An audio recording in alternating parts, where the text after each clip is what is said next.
Marie-Noël, on se rend compte quand on parle en fait de l'épanouissement de la femme noire dans son environnement global. Et on sent que cet épanouissement il est bloqué à cause de beaucoup d'éléments qui font partie en fait de la conscience collective. Alors, est-ce que tu peux nous parler un peu de cette notion de conscience collective et comment elle affecte en fait notre quotidien? La conscience collective, je vais essayer de donner une définition pour que tout le monde puisse comprendre, pas la définition du dictionnaire. Imaginons qu'il y a un groupe de personnes et au-dessus de ce groupe de personnes qui est la population, prenons la population de la Martinique, qu'au-dessus de la population de la Martinique, il y a un gros nuage. Et ce gros nuage-là représente la conscience collective. C'est l'ensemble de toutes les consciences des personnes qui sont en dessous de la population, mais de toute l'histoire, de tout le passé historique de la Martinique. Donc toutes les personnes qui ont pensé, qui ont une conscience, qui représentent la conscience collective de la Martinique. Donc c'est tout le poids des croyances, des préjugés, tout ce qu'on a bien pu dire qui nous permet de dire, ou tout ce qu'on pense qui nous permet de fonctionner aujourd'hui. Quand on revient à notre sujet sur les cheveux crépus, dans notre conscience collective aux Antilles, le cheveu crépus est synonyme de chivek grenin, chivek akachien, cheveux durs, on dit il est dur. Donc voilà, il est englobé il est dans un imaginaire négatif, de laideur. Et tout de suite, par contre, quand on parle de beaux cheveux, c'est un synonyme de cheveux lisses. Ça veut dire, on pourrait dire lisse égale beau. Donc c'est comme si on dit tiens, ce chien, il a un beau poil. Ça veut pas dire qu'il a le poil lisse, hein. Donc pour le chien, on sait bien qu'un beau poil, c'est un poil brillant, en bonne santé. Mais pour les cheveux, non. Un beau cheveu, c'est qu'il est lisse. Donc en fait, nous, on est lourd de tous ces préjugés. Aux Antilles, on est en majorité noire, on a en majorité des cheveux crépus, frisés, enfin toutes variantes. Mais c'est rentré bien en nous. Tout à fait. Donc, et cette conscience collective, justement, bloque un petit peu cette estime, il bloque l'estime qu'on a de nous-mêmes. Alors justement, j'ai une petite anecdote à raconter qui est toute récente. Je me suis faite lisser mes cheveux au fer, histoire de changer un petit peu. Et je vais rendre visite à ma grand-mère, elle est toute contente, elle me dit « Waouh, t'as de beaux cheveux, ils sont lisses, ils sont longs, ils ont poussé, tout et tout. » Amie est contente. Tu viens pas donner. Exactement. Et quand on parle de conscience collective, ma grand-mère, elle a 101 ans. Donc, elle a vraiment aimé les cheveux. Je suis allée à la plage et je suis revenue la voir le lendemain et elle me dit « Mi paillasse, hein? » Tu viens, t'es belle, il t'est lisse, après ça sent paillasse. Voilà. Donc, on voit bien la différence pour une dame d'un certain âge, comment sa petite fille qui vient la voir, qui comprend que pour moi, ça va rien me faire parce que je sais. Mais pour une jeune qui entend, qui a les deux discours, mais qui est en train de se chercher, qu'est-ce que je fais?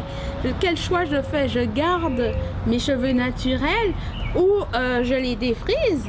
Elle entend le discours de sa grand-mère, elle sera plus portée à avoir le cheveu lisse que le cheveu sous forme de paillasse, entre guillemets. Et oui, ça t'arrive en 2014 où tu as eu le temps de te...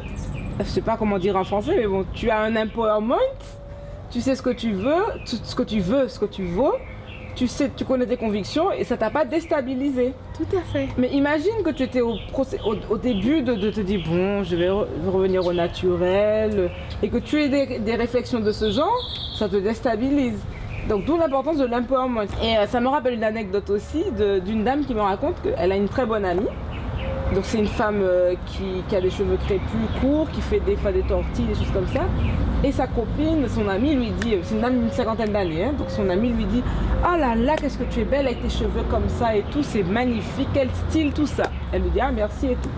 Et puis quelques temps après, peut-être dans la même discussion, il dit, ma fille, tu sais ce qui m'arrive? Ma fille veut devenir nappie. Je ne sais pas ce qui lui arrive, elle veut devenir nappie. Donc avoir les cheveux crépus naturels. Et la dame qui lui dit, mon ami qui lui dit, mais c'est génial, c'est bien. Ah non, mais tu te rends pas compte? Donc cette dame-là qui, quelque temps avant, dit à son ami, ah c'est beau ses cheveux, c'est valable pour elle, mais sa fille non. Sa fille ne peut pas, elle gâche tout, mon Dieu c'est une chabine, avec ses cheveux crépus, qu'est-ce qu'elle me fait quoi? Il y a le poids familial qui est lourd à porter. Oui, c'est ça la conscience collective. C'est le poids familial, le poids aussi extérieur. Il y a aussi au niveau professionnel. Moi, je sais qu'avant, je réfléchissais à 10 fois avant de me dire que je vais mettre des nattes, de faire des petites nattes dans mes cheveux. Pourquoi? Parce que j'ai un travail où la société nous a tellement formaté que le cheveu lisse c'est le meilleur cheveu qui soit pour au niveau professionnel, qu'avant de me faire des coiffures un petit peu originales que j'aime bien natter ou tresser avec des cheveux rajoutés, je réfléchissais à 10 fois parce que j'avais peur du jugement. Les cheveux tels que je les porte là, naturels, hein, ils sont frisés, tout ça, et ben on pourrait me dire, tu n'es pas coiffé. C'est là le truc. Tu n'es pas coiffé où? Tu t'es coiffé avec un pétard. Ça, je l'ai souvent entendu hein, depuis des années. Ah, tu t'es coiffé avec un pétard. Oh, tu n'es pas coiffé. Ah, tu es en mode Tina Turner. C'est ça. Genre, en fait, on va toujours trouver une image, un stéréotype. Mais moi, on me remonte, bah, tu ressembles beaucoup dans les années 70. T'as les coiffures des années 70. Et puis, ils mettent la chanson pour moi. Ça, c'est à Montréal. Et oui, c'est ça. Bon.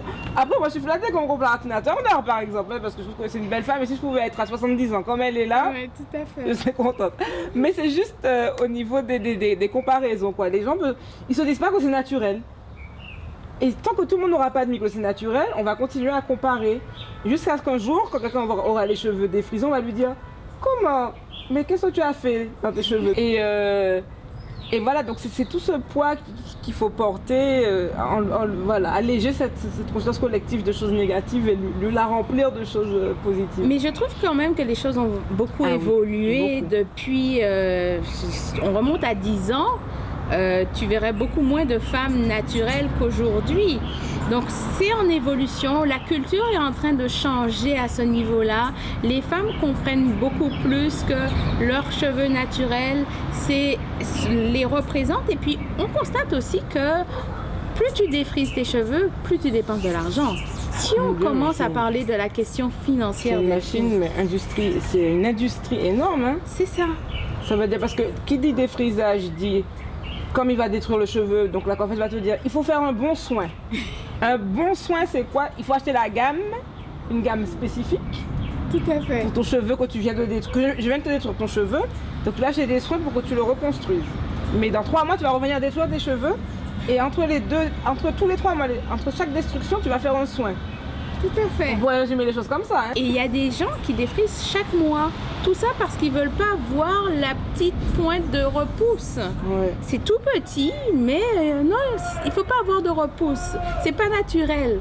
Ça veut dire que quelque chose de naturel, on lui a enlevé son côté normal, parce que pour moi, la normalité, c'est ce qui est naturel, en fait.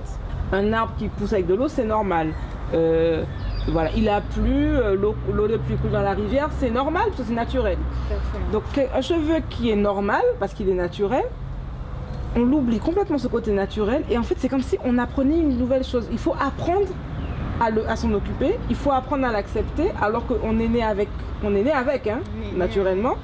Et ce qui n'est pas naturel est vu comme normal, en fait c'est dur à expliquer mais en fait selon le paradigme dans lequel on évolue, par exemple, les gens qui pensent que le cheveu lisse c'est la norme, on va pas être coiffé.